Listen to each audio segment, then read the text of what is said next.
My name is Velasra, and I was 94 years old the day I destroyed my empire with 17 words. I did not know it then. I thought I was teaching a lesson. I thought I was defending my mother's honor. I thought many foolish things. That day, and by sunset, none of them mattered anymore. The obsidian hall was full, I remember. The air tasted like burnt metal from the old incense my mother preferred. 43 delegations had come to the audience that morning, but only one mattered. The humans. They had arrived 3 days before, in a ship that looked like nothing our engineers had ever seen. Small, quiet. No visible weapons, no banners, no ceremonial markings. It had slipped past our outer defense grid without triggering a single alarm. And our admirals were still arguing about how. I was seated on the second tier of the royal dais behind my mother, the Empress Thailand of the 7 Crowns. My 2 older sisters sat to her left. I sat to the right, the youngest, the least important, permitted to observe but never to speak. I had been promised this honor for a decade, my first real audience. I wore my grandmother's silver circlet and a gown stitched with threads of true platinum, and I felt very grand, very important, very ready to prove myself worthy of my blood. Then the human walked in.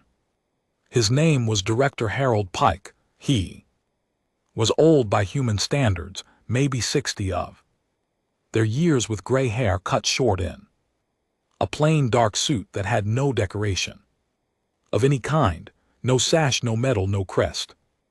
On his chest, he carried a small flat device in his hand and nothing else. Behind him came 2 aides, a young woman and a young man dressed the same way. They walked into the greatest throne room in the known galaxy, the way a man might walk into a shop to buy bread. The court gasped. Every delegation from every world had prostrated themselves before my mother upon entering, every single one for my entire life. But the human did not kneel, he did not bow, he stopped at the correct distance, nodded his head once, and said in perfectly clear standard trade speech, "Empress Thailand, thank you for seeing us." My hands tightened on the arms of my chair. I felt heat rush to my face. How dare he stand before my mother as though she were some village elder, some minor trader, some equal. I looked at my mother, waiting for her to strike him down with a word, to order him removed, to demand the respect owed to the blood of the 7 Crowns. She did none of these things. She smiled. She actually smiled at him. She said, "Director Pike, welcome to our court. Please be at ease." At ease, as though he needed her permission, as though he had ever been anything but at ease. The negotiations began. I listened with growing disbelief. The humans had something we wanted, a device called a fold stabilizer, a piece of technology that could cut travel time between our colonies by more than 3/4. Our scientists had been trying to build one for 22 years. They had failed. The humans had built theirs in 4 years. And they would not share the design, and they would not sell it, but they would license the use of it under their terms. Their terms were not small. Mining rights in a belt we had claimed for 1,000 years, 3 treaties of non-aggression that would bind us to leave certain human colonies alone, and, worst of all, formal recognition of the human Sol Protectorate as a stellar power equal to our dominion. Equal, the word hit me like cold water. The humans had existed in space for less than 200 years. We had ruled 47 worlds for 6,000, and this man, this plain gray man with his plain gray suit, was asking My mother to call him her equal. My mother was going to agree. I could see it in her face. She was calculating, weighing, preparing to bend. And the human simply stood there, patient as stones, waiting for her to give them what they wanted.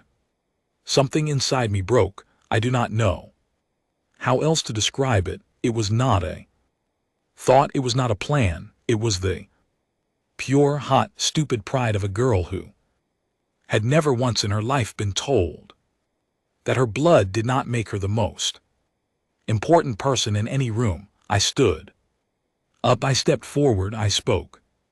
"Director Pike," I said, my voice ringing clear across the obsidian hall.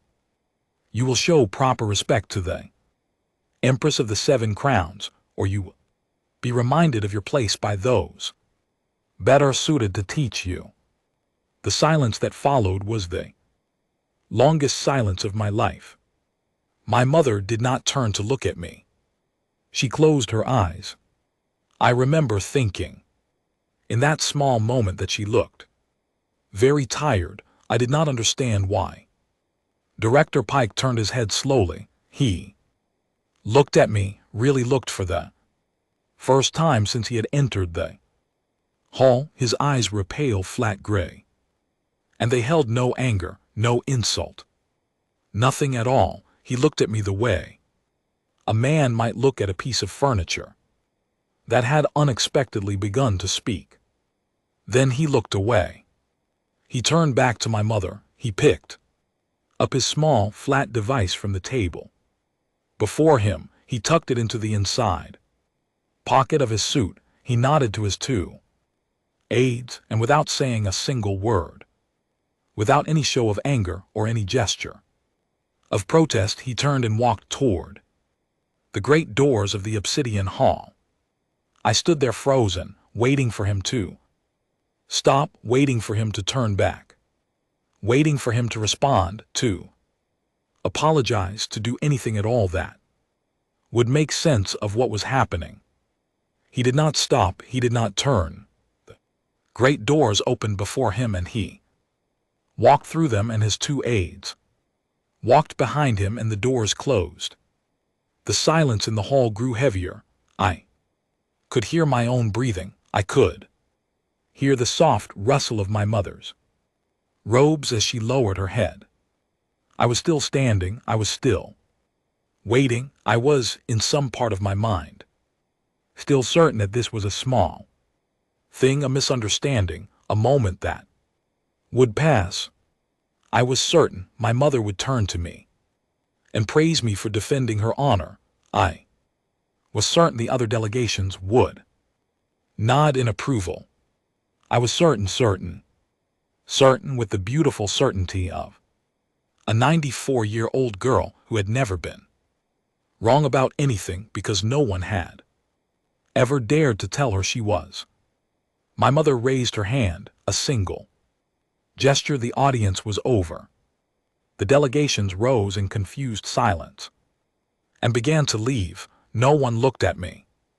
Not one of them, not the ambassadors I had known since childhood, not the old lords who had bounced me on their knees, not the servants who had dressed me that morning. They kept their eyes on the floor, and they walked out, and the obsidian hall emptied around me like water draining from a broken cup. And still I stood, and still I waited for someone to tell me what I had done. My mother did not rise. She sat on her throne, her face in her hands, and she stayed that way until the last delegate was gone and the great doors had closed for the final time that day. Then slowly she lifted her head. She looked at me. Her eyes were wet. I had never seen my mother cry, not when my father died, not when the plague took my brother, not when the southern provinces rebelled and burned for 3 years. Not once in 94 years had I ever seen a tear on the face of Empress Thuron of the Seven Crowns. She was crying now. "Valisra," she said, and her voice was Very quiet, very careful, the way a person speaks when they are holding something fragile and terrible in their hands. Do you know what you have just done? I opened my mouth. I was going to say that I had defended her. I was going to say that the human had been insolent. I was going to say many brave and stupid things. I did not get the chance because in that moment across the great windows of the obsidian hall I saw a flash of light rising into the sky, a small ship plane, and unmarked, climbing fast and silent through the clouds above the capital. The human ship leaving. And I knew with the first true cold fear I had ever felt in my life that something very large and very terrible had just happened, and that I, Princess Valisra of the Seven Crowns, had been the one to cause it. My mother rose from her throne. She walked down from the dais. She stopped in front of me, and she looked at me for a long, long moment, and she did not slap me, and she did not scold me, and she did not embrace me. She just looked, in her eyes were the saddest eyes I had ever seen. Come with me, she said. There are things you need to understand, and we do not have much time. I followed her out of the obsidian hall. The great doors closed behind us. Somewhere above the capital, the human ship was already punching through the upper atmosphere, gathering speed, preparing to fold back to its own stars. I did not know it yet, but I would spend the next 200 years of my life trying to undo what I had done in the last 17 minutes, and I would never fully succeed. But all of that was still ahead of me. In that moment, walking down the cold stone corridor behind my weeping mother, I knew only one thing for certain. The plain gray human had walked away without a glance, and the weight of that silence was already beginning to crush my world. My mother led me down corridors I had never seen, past the public halls, past the private chambers, down a narrow stone staircase behind a tapestry I had walked past 1,000 times without noticing. At the bottom of the staircase was a single door, and behind the door was a small round room with no windows, lit only by a pale blue light that came from the ceiling. A war room, a crisis room, the place my mother took only her most trusted advisors, and only when the empire was in true danger. She closed the door behind us. She sat down on one of the two chairs. She pointed to the other. I sat. Valisra, she said, I need you to listen to me now the way you have never listened to anything in your life.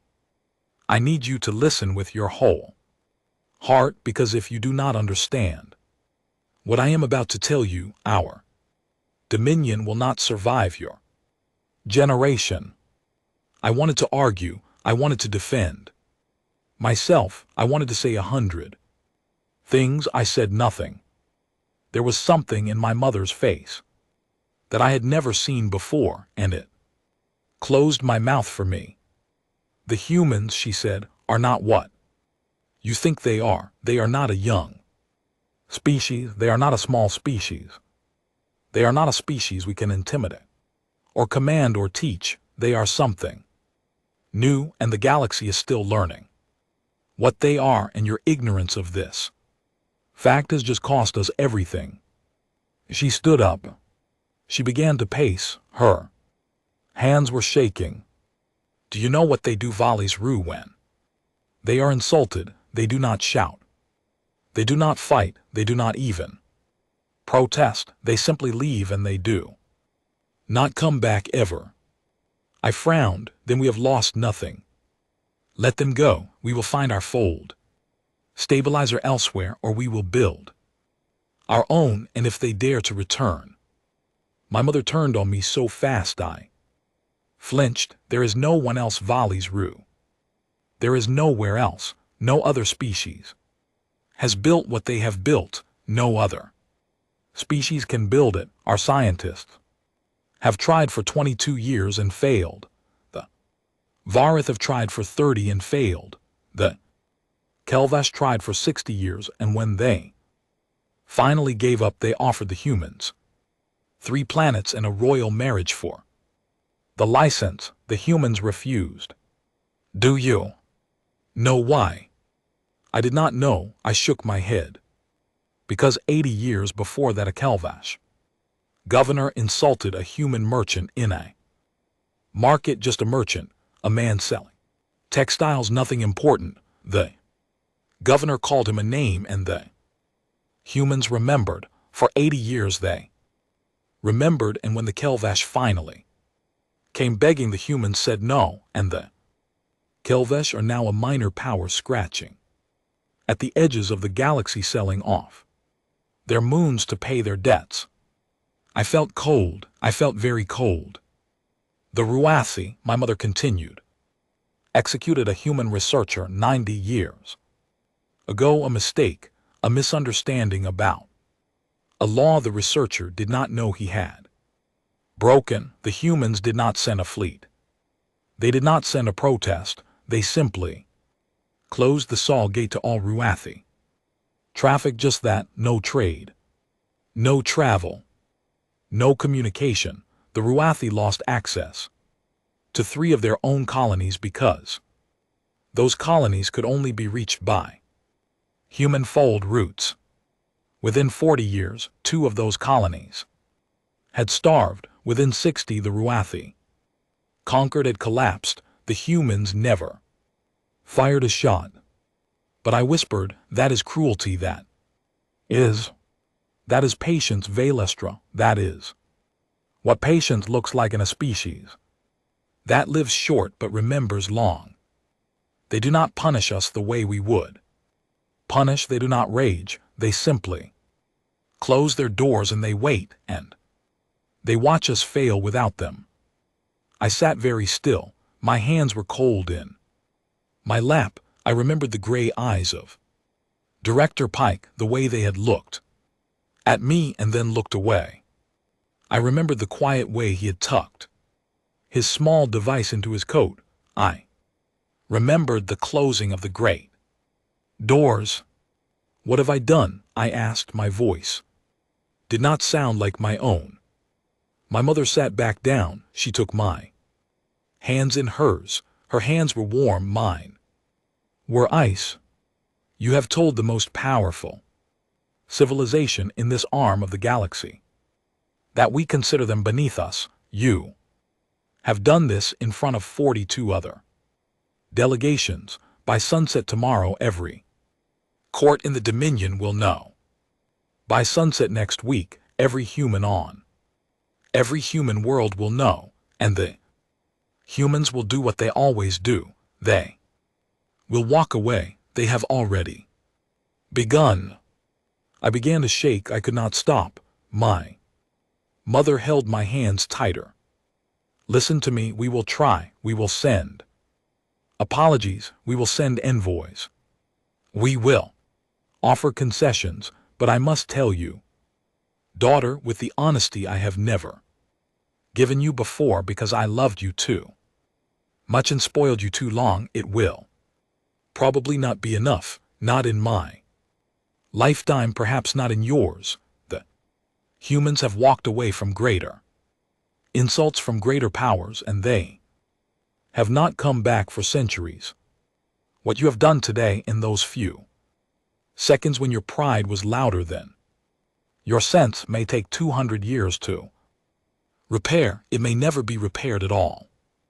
I wept the way a child weeps when she first understands that the world is larger and colder than her small pride ever imagined it could be.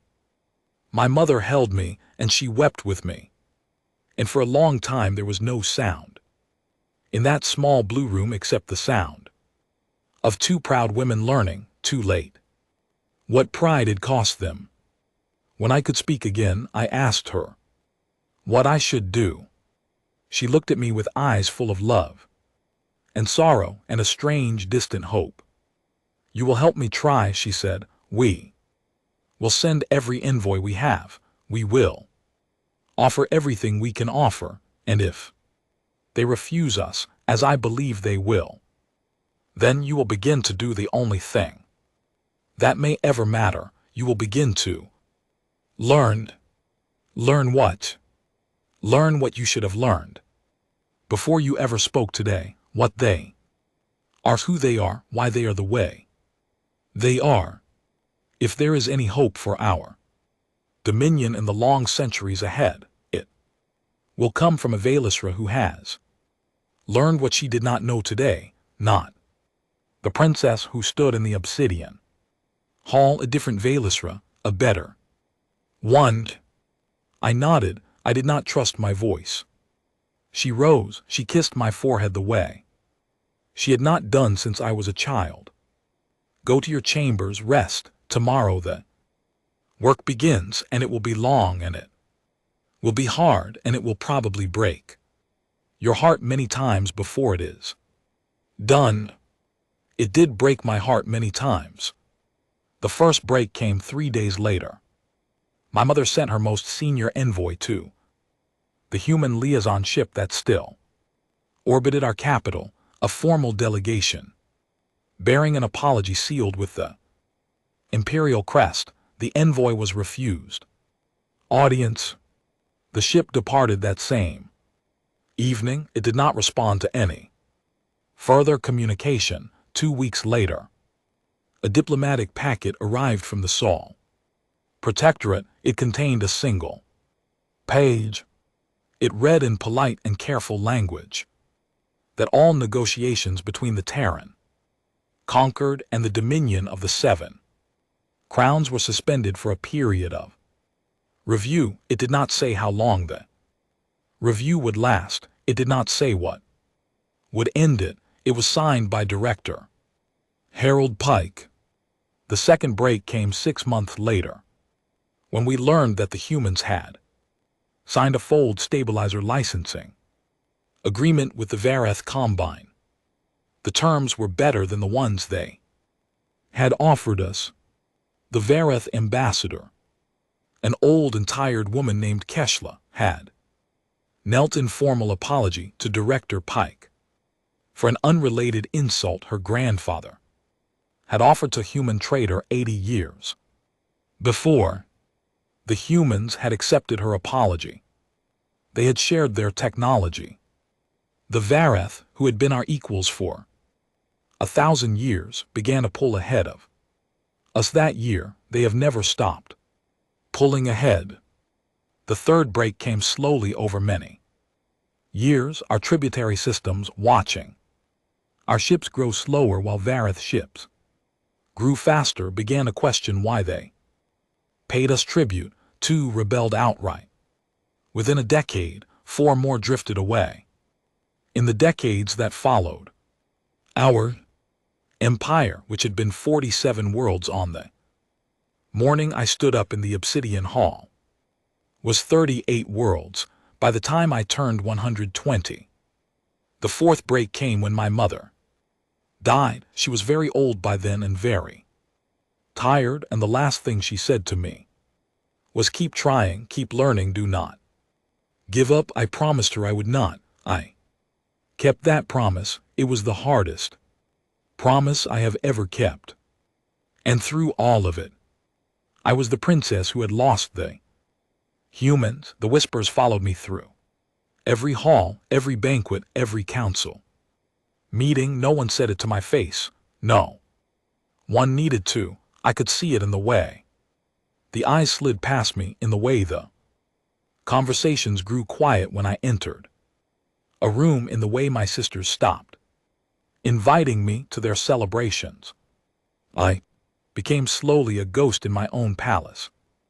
The girl who had spoken out of turn, the girl who had broken the empire.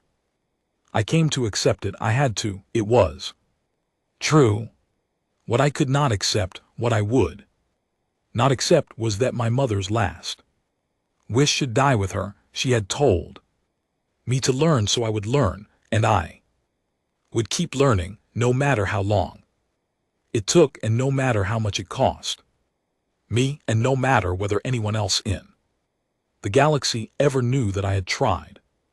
So, on the morning of my 146th birthday, I signed a document that released me from my royal duties. I gave my titles to my elder sister, who was a better ruler than I would ever be.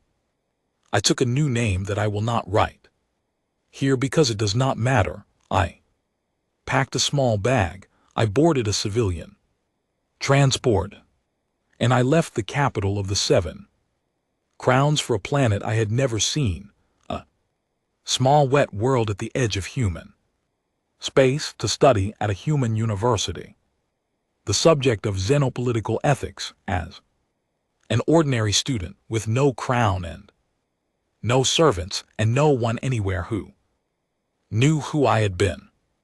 The flight took 3 months. The humans had not opened their fold routes to Dominion travelers, so I had to travel the slow way through old merchant corridors on a ship full of traders and pilgrims and one very quiet young priestess from a world I had never heard of. I spent most of the flight reading. I read everything I could find about humans, written by humans, not our intelligence reports, not our diplomatic briefings, their own words in their own languages, which I had been teaching myself for years. I read their old books. I read a book by a man named Marcus who had been a king of some kind 2,000 years before and who had written a small, quiet book about how to live well when one has great power. I read a book by a woman named Jane about families and marriages and the small daily work of becoming a better person. I read a book by a man named Fyodor about a man who had done a terrible thing and spent the rest of his life trying to understand why. I cried at that one. I cried a great deal. The more I read, the more I began to understand something I had never understood in the Obsidian Hall. The humans did not measure worth the way we did. They did not care about blood or titles or ancient crowns. They measured a person by what they did, by what they built, by how they treated those who could give them nothing in return. By that measure, I had been nothing my whole life. I had been born into everything and earned nothing, and I had stood in a great hall and demanded respect from a man who had spent 60 years earning his, and he had looked at me and seen exactly what I was. He had not been cruel, he had been accurate. The ship landed in a gray, rainy port city on a small green world called Earth. I walked down the ramp carrying my single bag, and no one greeted me and no one bowed and no one knew my name, and for the first time in my life, I felt something I never felt before. I felt free. I felt free and small and full of a kind of hope I did not yet have a name for. The rain fell on my silver skin, and a human customs officer looked at my papers and said, "Welcome to Earth, miss. Enjoy your stay." He did not call me Highness. He called me Miss. I almost cried at that too. The work of becoming a better person had begun. It would take the rest of my life, and it would be harder than anything I had ever done, and I would not know for a very long time whether it would ever be enough. But I had started, and that in the end was the only thing that had ever mattered. The city was called Edinburgh, and it rained almost every day, and I loved it. From the first week, I rented a small room above a bakery on a cobblestone street. The baker was a round, cheerful man named Peter Hollies, and his wife was a thin, sharp woman named Margaret, and they treated me with a mild, kind friendliness that asked no questions and expected no special treatment. I paid my rent on time. I took my bread from the shop in the mornings. I walked to the university in the rain. The university was 800 years old. I learned this on my first day from a kind old man at the registration office, who told me the history of the place as he processed my papers. 800 years. My grandmother had not yet been born when this university was already 200 years old. I stood in a courtyard made of stones that had been laid by humans who had never seen a starship, who had thought the world was the center of the universe, who had known nothing of fold drives or dominions or empires beyond the sky. And I felt standing there very small and very young, even though I was nearly 150 years old, and the humans around me would all be dead in 60 or 70 years. My professor was a woman named Dr. Ellen Whitmore. She had white hair that she wore in a tight knot at the back of her head, and sharp blue eyes that missed nothing, and a voice that could cut glass. She taught xenopolitical ethics. She was the reason I had come to this university. I had read 3 of her books on my long flight from the Dominion, and I had decided that if I was going to learn to think like a human, I wanted to learn from her. On my first day in her class, she called on me. I had not expected it. I had expected to sit quietly at the back, unnoticed for at least the first few weeks. She looked at me over her reading glasses and she said, "You, the tall one, what is the primary failure of hierarchical diplomacy?" I answered too quickly with the standard Dominion answer. I spoke about the difficulty of maintaining consistent protocols across species with different status markers. I spoke for perhaps 2 minutes. I thought I sounded quite intelligent. Dr. Whitmore listened. When I finished, she removed her glasses. She said that was a textbook answer. It is the answer a student gives when she has memorized the chapter but has not thought about the question. Try again. My face burned. No one had ever spoken to me that way. No one had ever corrected me in public. I opened my mouth and closed it. I had no other answer. I had only the textbook answer. I had never been asked to think beyond it. I do not know, I said finally. Dr. Whitmore smiled. It was a small smile, not unkind. She said, "Good, that is the beginning of learning. Sit down. Think about it. Tell me next week." I sat down. I did not cry though. Wanted to, and I thought about it. I thought about it all week. At the end of the week, I handed her written answer, 3 pages. I had worked on it every night. I had thrown away 6 drafts. I had written about my own experience without naming it, about a young person raised in a culture where status was everything, who had learned too late that status was nothing, who had destroyed something valuable because she had mistaken her inherited position for earned authority. I did not mention the Obsidian Hall. I did not mention Director Pike. I wrote about the general problem, but the specific pain was in every line. Dr. Whitmore returned the paper a week later. At the top in red ink she had written one word, "better," below it. She had written a longer note. "This is the beginning of real thought. Keep going. You have potential." I held that paper in my hands, and I stood in the rain in the university courtyard, and I read the note 11 times. No one had ever told me I had potential.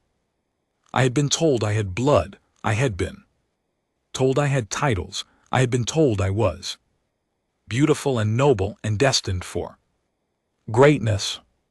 No one in 146 years had ever told me I had potential. Because potential is something you have to earn the right to be told you have. And I had never earned anything in my life. I wept in the rain. A young human woman passing by stopped and asked if I was all right. I told her I was. I told her I was very all right, better than I had ever been in my life. She looked at me strangely and walked on. I did not mind. I was not crying because I was sad.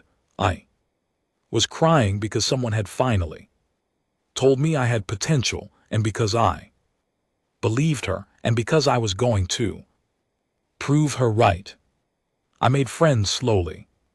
Humans are strange friends at first. They tease, they argue, they tell you when you are being foolish, and they forgive you when you admit you were. A young man named Owen Braithwaite sat next to me in a philosophy class and made jokes about the reading until I finally laughed.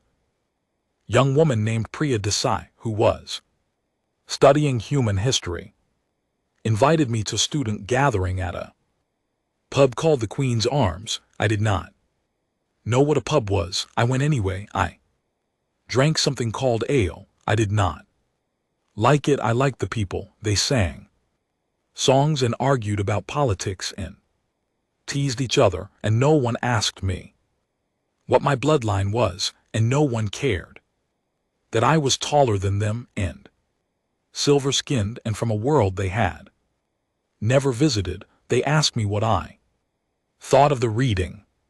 They asked me what I thought of the local football team. They asked me what I thought.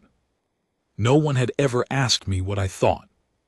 For 146 years, people had asked me what I commanded, what I wanted, what I decreed, never what I thought. I found that I liked being asked what I thought.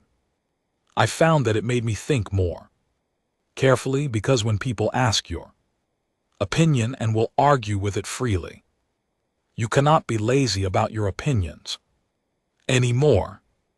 Owen taught me to cook. He came to my small room above the bakery one evening with a bag of vegetables in a pot, and he showed me how to make a simple pasta dish with tomatoes and garlic and olive oil. I had never cooked anything in my life. I had servants who cooked. I burned the garlic. Owen laughed at me, not cruelly, and showed me again. The second pot was better. The third was actually good. I ate it sitting on the floor of my small room across from Owen, and it was the best meal I had ever eaten because I had made it with my own hands. Priya took me walking in the hills above the city on weekends. She was studying the history of small wars, the kind fought between villages and counties, the kind that never made the big history books. She told me about them as we walked. She said the big wars were easy to understand because they had clear sides and clear reasons, but the small wars were the real history of humanity because they were about neighbors who had forgotten how to be neighbors and how hard it was to remember again. I thought about that. I thought about it a great deal. In my third year at the university, I found a book in the library. It was a textbook on modern interstellar diplomacy published by the Terran Concord Press, written by a human scholar named Dr. Martin Ashcroft. Chapter 14 was titled The Th. Corin Incident, a Study in Inherited Authority. I sat down at a table in the reading room. I opened the chapter. My hands were shaking. It was all there: the date, the location, the participants, the words I had spoken, the walkout, the aftermath, the decades of slow decline. My name was not mentioned out of politeness, but everything else was. The chapter analyzed the incident as a case study in what Dr. Ashcroft called the hazard of unearned position. He wrote that the young princess had not been evil or stupid or even especially cruel. She had simply been raised in a system that had taught her every day of her life that her opinion was worth more than the opinions of those around her, and that the respect she was owed was greater than the respect she owed others. When she had met a culture that did not share these assumptions, she had not known how to behave because she had never had to learn. The result, Dr. Ashcroft wrote, was a tragedy not only for her empire but for her, because she was, he wrote, probably a person capable of better who had been given a worse education than any peasant's child on earth, despite all the gold and silk that had been spent on her upbringing. I closed the book. I put my face in my hands. I sat in the reading room of the 800-year-old university for a long time, and I wept for the girl who had stood in the obsidian hall, and I wept for her mother who had tried to teach her and failed, and I wept for an empire that had given its princess everything except the one thing she had needed, which was the humility to be wrong. When I could stand again, I walked home. Through the rain, Owen was waiting for me at the bakery. He took one look at my face and did not ask. He walked me up the stairs to my room. He made me tea. He sat with me for 2 hours while I did not speak. Then when I was ready, I told him everything, the obsidian hall, Director Pike, the walkout, the long, slow years of the empire's decline, my mother's death, my decision to come to Earth. I told him who I was and who I had been and why I was here. Owen listened. He did not interrupt. When I finished, he sat quietly for a long time. Then he said, "That took a lot of courage to tell me." "It was not courage," I said. "It was shame." "Sometimes they look the same," he said. "I will remember that for the rest of my life." In my 4th year, I heard that Director Harold Pike, now very old, would be giving a final public lecture before his retirement. The lecture would be held at Oxford, 3 hours south of Edinburgh by train. The subject was patience, distance, and the long work of peace. I read the announcement 3 times. I did not sleep that night. In the morning, I bought a train ticket. The train was full. I sat by the window and watched the green English countryside slide past, and I did not know what I would do when I arrived. I did not know if I would even go to the lecture. I did not know if I could bear to see him. I knew only that I had to try. I arrived at Oxford in the late afternoon. The lecture was in a great old hall with wooden benches and high windows. I slipped into the back row. Just as the doors were closing, I wore plain dark coat and a hat pulled low. I did not want him to see me. I did not want to be anything in that room except another listener. Director Harold Pike walked onto the stage. He was 90 years old now. His hair was entirely white and thin. His hands shook slightly as he arranged his notes. He was smaller than I remembered. His suit was the same plain dark suit, though now it hung loosely on him. He looked, I thought, like a man who had lived a long life and was tired, and who had one more thing to say before he rested. He spoke for an hour. He did not shout. He did not pound the podium. He spoke the way he had spoken in the obsidian hall, calmly and clearly and without any decoration, and every person in that great hall listened without moving. He spoke about patience. He spoke about the long human tradition, older than space travel, of simply refusing to be part of what was unjust. He spoke about how his grandmother, during some old conflict on earth, had walked out of a church when the priest said something cruel about her neighbors and had never gone back and had raised her children to know that some rooms you simply do not stand in, no matter who else is standing in them. He said near the end, we do not punish the proud. We have learned that punishment feeds pride. We simply decline to stand in rooms where we are not seen, and we trust that time in the quiet work of consequence will do what our anger never could. This is not weakness. It is the only real strength I have ever known. I could not breathe. I sat in the back row and I could not breathe. The lecture ended. The audience applauded for a long time. Director Pike bowed slightly and began to gather his papers. The hall emptied slowly. I did not move. When the hall was almost empty, I stood up. I walked down the long aisle. My legs were shaking. I did not know what I was going to say. I only knew I had to say something or I would regret it for the rest of my life. He saw me coming. He was a quiet old man, but his eyes were still sharp. He watched me walk toward him, and he waited. And he did not smile, and he did not frown. He simply waited. I stopped in front of the stage. I took off my hat. I looked up at him.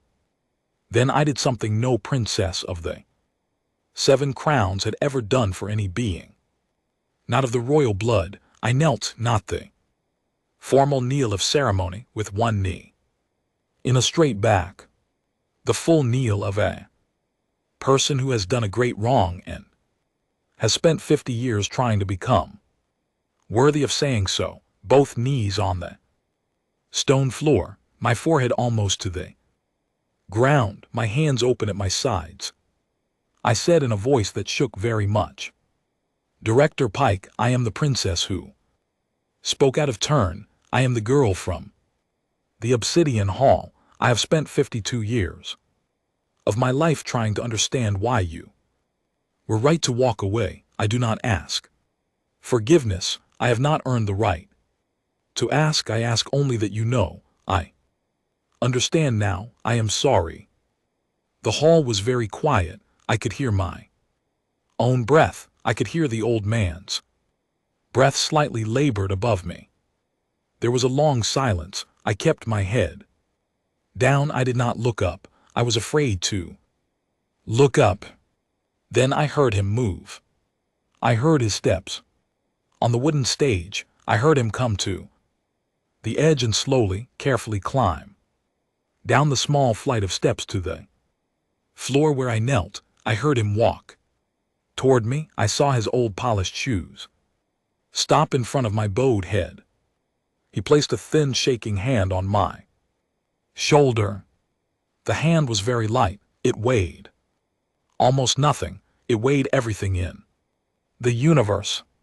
Stand up, he said quietly. Stand up. Vale Esra. He knew my name. He had known it all along. Of course he had. I stood up slowly. I looked at him. He was looking at me, really looking for the second time in my life. His pale gray eyes were wet. I remembered you, he said. Every year, every time I saw the reports of your empire's slow troubles, I remembered the young woman in the great black hall, and I wondered whether she had learned, and I hoped she had. I hoped it very much. Why, I whispered, why did you hope? 'Cause, he said, I have a granddaughter who is 94 years old in human reckoning, which is of course nothing, but in her own way she is also sometimes proud and sometimes loud and sometimes foolish, as the young often are. And I thought often that if she ever did what you did in some room I could not see, I would hope someone somewhere would give her the chance to learn and the years to become better and the courage to kneel when she finally understood. I hoped that for her, so I hoped it for you too. I could not speak. I could not see for the tears. He guided me gently to a small office. Behind the stage, he sat me down. He made tea himself slowly with hands that shook. He gave me a cup. He sat across from me and he asked me about my life, about Edinburgh, about my studies, about Owen and Priya and the baker Peter Hollins and his wife Margaret. I told him everything. He listened the way he had listened to my mother 52 years before, calmly, without interruption, with the full attention of a man who understood that listening was the beginning of all wisdom. When I finished, he was quiet for a long time. Then he said, "What will you do now?" "I do not know," I said. I thought, perhaps if I could find a way to be useful, if I could go home and try to rebuild even a little. My sister is the Empress now. She is wiser than I ever was. She might allow me to serve. She will allow you, he said, and you will serve well. You have learned things now that are very rare. Go home. Valisra, your mother was right. The work is waiting for you, and I think this time you will do it well. Will you? I began and stopped. I did not know how to ask. Will I help? He said. He smiled faintly. I am 90 years old. I will be dead in a few years, but the Terran conquered is not one man, and the doors that were closed because of one afternoon may be opened slowly by many afternoons of different work. I will speak to those who come after me. I will tell them what I saw today. I will tell them the princess came back. That will matter. It will not fix everything. It will start something. I began to cry again. I could not help it. He reached across the small table and held my hands in his old, shaking hands around my silver hands. And we sat like that for a long time. And I knew that my life, the real part of my life, the part that mattered, had finally begun. I went home to the Dominion 3 months later. My sister, the Empress Alia, met me at the landing field. She was older now and tired, and she embraced me and wept, and she said, "Welcome home, sister. We have work to do." I asked for no title. I asked for no crown. I asked only for a desk and a commission. She gave me both. My commission was to serve as diplomatic liaison to the Terran conquered in whatever form that contact might take for as long as I lived. The work was slow. Director Harold Pike died 2 years after our meeting. I flew to Earth for his funeral. I was the only non-human there. His granddaughter, a quiet young woman named Clara Pike, embraced me in the churchyard and said, "He spoke of you at the end. He said you gave him hope for the galaxy. He said if one proud princess could learn, then it was not too late for anyone." I wept. Again, I weep easily now. It is one of the things I have learned to do. I was not taught it as a girl. The doors began to open slowly, not all at once, not even mostly, but slowly. Joint research mission here, a cultural exchange there, a medical aid convoy too. A Dominion colony struck by plague. Each small act was a stitch in a great wound. And the wound was large and the stitches were small, but over the years the stitches accumulated. The fold stabilizer was never offered to us on the old terms. That ship had sailed, and fairly so, but other doors opened, some of them doors we had not known existed. Human engineers helped us design a different kind of drive, less efficient than the fold stabilizer, but better than anything we had on our own. Human teachers came to our universities and taught our children, and our teachers went to their universities and taught theirs. A human literature department opened at the Royal Academy in our capital. A Dominion philosophy department opened at a university in Boston. These things did not restore the empire. My ignorance had broken. Nothing could restore that, but they built something different, something new, something that my mother would have wept to see, and I wept seeing it in her place. I served as liaison for 153 years. I lived by then mostly on earth. I had a small house in the hills outside Edinburgh, not far from the university, where I had first learned to be nothing. Owen, grown old and gray, visited me every year until he died. Priya wrote me letters until her hands no longer could. Their grandchildren visited me, too, because I had become a kind of honorary aunt to their families, the silver-skinned woman in the hills who told old stories and made bad tea and loved them all very much.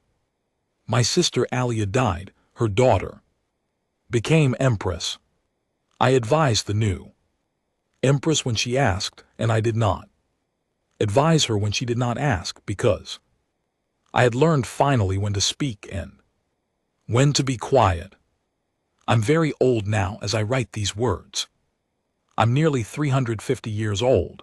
My silver skin has faded to pale gray. My hair is thin and white. My hands shake when I write, the way director Pike's hands shook when he wrote in his last years. I do not have many more years. I do not mind. I have had more years than I deserved, and I have tried to use them well, and if I have failed, I have at least failed in the right direction.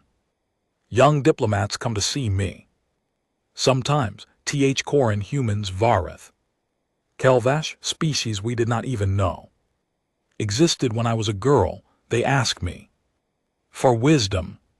They expect, I think, something grand, something royal, something ancient. I tell them all the same small thing. I tell them that I was 94 years old once, and very proud and very stupid, and I stood in a great hall and insulted a quiet gray man who had done me no wrong. And he walked away without a glance, and that silent walking away taught me more. Over the long years that followed than all the tutors of the 7 crowns had taught me in the century before. I tell them that humility is not a gift that can be given to the proud. It must be taken from them slowly, gently, by those brave enough to refuse to play their games. I tell them that the humans of Earth were and remain the bravest species I have ever known, not because they fight, but because they refuse. They refuse to be smaller than they are. They refuse to kneel to those who have not earned their kneeling. They refuse, when insulted, to become the kind of people who return insult for insult. They simply walk away. And in walking away, they leave behind them a silence that does what no argument can do. It teaches. It taught me I was lucky. Many in my position have not been taught. Many empires, given the same chance I was given, have continued in their pride and have crumbled and have never understood why. I was given a mother who wept and a sorrow deep enough to send me to a small, rainy city on a foreign world, and a teacher who told me I had potential, and a young baker named Peter Hollis who sold me bread every morning and never once asked me who I had been. I was given friends who teased me until I learned to laugh at myself. I was given an old gray man who looked at me only twice in his life, and both times changed me forever. I have had, all things considered, a blessed life, far more blessed than I deserved, and if there is any wisdom I can leave to those who come after me. It is this.